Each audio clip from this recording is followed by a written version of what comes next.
नमस्कार मित्रांनो, आजच्या भागामध्ये आता जो विराज असतो, विराज सर, आणि त्याला आता त्या अर्पितासोबत लग्न करायचं असतं आणि आता तो त्यांच्या घरी मागणी पण घालायला जातो. अर्पिता पण आता त्याला लग्नाला होकार देते. आता समीर आणि अर्पिता घरी जायला निघतात आणि आता जो समीर आहे तो गाडीतून चाललेला असतो. तेवढ्यात तो रिक्षावाल्याला म्हणतो, रिक्षावाले काका इथं गाडी थांबवा बरं.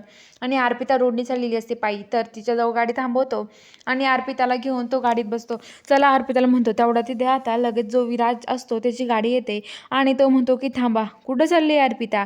अर्पिता, हे बघ समीर, तुला माहिती आहे का कुठं चालला तुम्ही दोघं? तर आता समीर म्हणतो की अरे घरी चाललोय आम्ही, दररोज असंच एकमेकाला टॅक्स हे करत असतो, एकमेकाला हे करत असतो आम्ही. तर आता लगेच ते म्हणतो की काय, तुम्ही आता एकमेकाला पार्टनरशिप नाही करू शकत त्या रिक्षामध्ये, कारण की अर्पिता तुझी आता ती रिक्षा गाडी नाही आहे.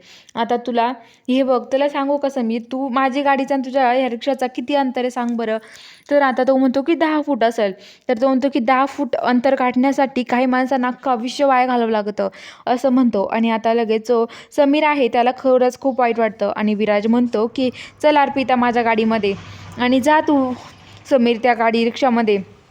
समीर रिक्षात बसून जातो, अर्पिता मोठ्या गाडीत बसून जाते. पण अर्पिताच्या मनामध्ये ज्या रिक्षात बसण्याच्या भावना असतात, म्हणजे ज्या मनामध्ये प्रेमळ भावना त्या नसतात, तिच्या मनामध्ये वेगळंच काहीतरी घाबरल्यासारखं झालेलं असतं. आणि इकडं जो आहे समीर, तो समीरला कायम त्याला आठवत असतं, अर्पिता त्याच्या शेजारी बसलेली असायची हे त्याला आठवत असतं.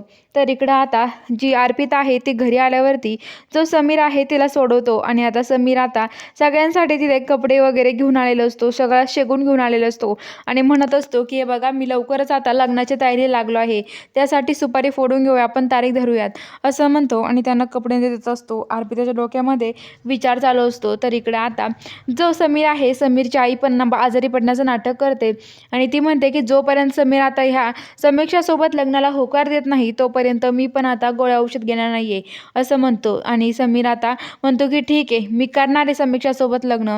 अशी ह्या दोघांची विचार फुटफाट चालू असते. दोघांचं एकमेकावरती प्रेम असतं, पण आता ते सिद्ध करू शकत नाही, कारण की इकडं अर्पिता ही समीरचा विचार करते आणि पण तिला विराज लग्नाची मागणी घालतो. इकडे समीर अर्पिताचा विचार करतो पण तिला समीक्षा लग्नाची मागणी घालते.